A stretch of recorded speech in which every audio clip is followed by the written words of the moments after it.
Brian King here. One thing I want to comment on before my main topic is I get a lot of feedback on the videos that I do, and some of the feedback lately has been around the technical aspects of it.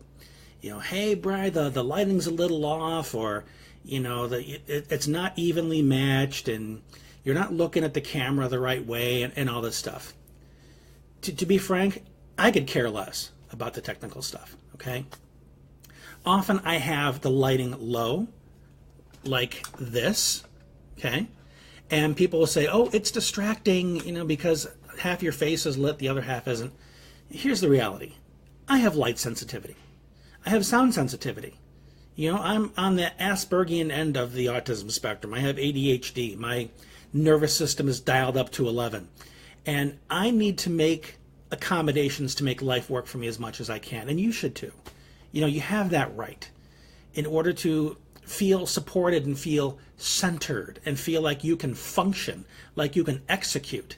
And sometimes it's the little things that allow you to do that, like being able to control your own lighting, wearing sweats instead of jeans, things that just allow you to manage yourself throughout the day. And, look at the background. I got stuff. I have a house. I have a life. I'm not going to go get some fancy schmancy background because that's not what life looks like. Life doesn't look like a studio with the perfect mic and everything like that. And when I come to talk to you, I'm talking about life. So the more authentic I can show up and let you see kind of where I'm working from, I feel the better we can connect with one another. So when you see my videos, instead of correcting any of it, just pay attention to the message, and hopefully there's some value in there for you. So with that said, I was having a wonderful conversation with a client recently, and this is one that's come up a couple times with clients. I am a big proponent of meditation. I learned Zen meditation from a Zen master over 20 years ago, and it has been the most powerful practice when it comes to not only managing my life, but also managing my ADHD, the impulsivity, the tendency to get caught up in racing thoughts and being disoriented and so on.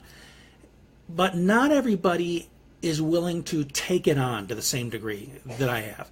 They'll say things like, oh, I have too much energy to sit down, or oh, I'm too impatient. None of which are good reasons to not meditate, by the way. Meditation is something that you refine and become more disciplined in over time. I believe, frankly, anybody can meditate if they have the support and instruction that they need.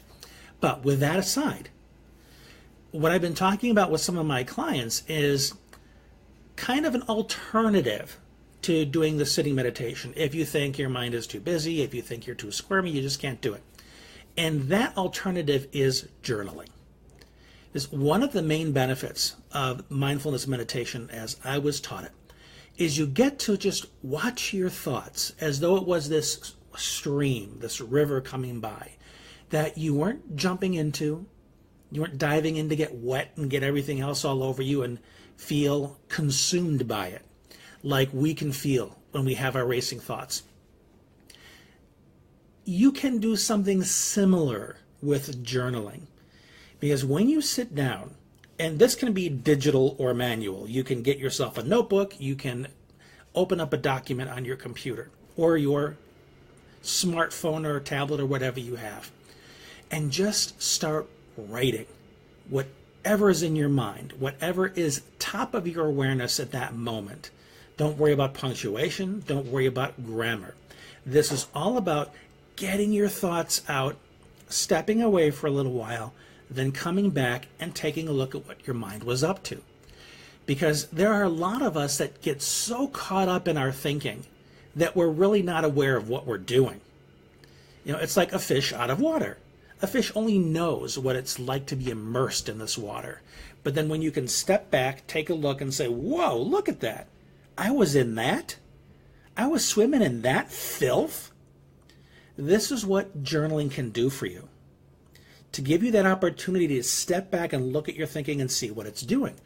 Because one thing that will emerge are patterns.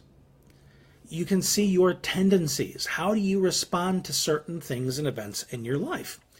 And then once you have that 30,000-foot view, so to speak. Then you can begin identifying certain beliefs that showed up, certain reactions, and saying, I don't want to swim in that anymore. I want to take some steps to either eliminate that entirely or replace it with something more useful. And trust me, there are plenty of things more useful, speaking from experience here. So give this a shot. And even if you think, well, I can't do journaling, and whatever stops you throw up there, oh, I'm a poor speller, I have lousy handwriting, or whatever reasons are, they're just excuses. And I'm more than happy to coach you through making one of these two a regular practice for you. Because in order to move forward in life and have better results, you've got to have a better quality of your thinking. You have to have a better level of mastery over your capacity to step back and say, this thinking I'm doing in this moment doesn't work for me. It's not going to further my goals. It's not going to help me enjoy life better. I've got to do something about this. You've got to be able to step back and observe it.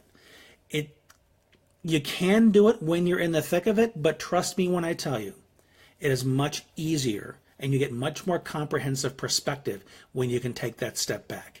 So whether it's meditation or journaling, do it consistently, and you'll be surprised at what kind of things that you see churning up there that you are not as aware of as you thought.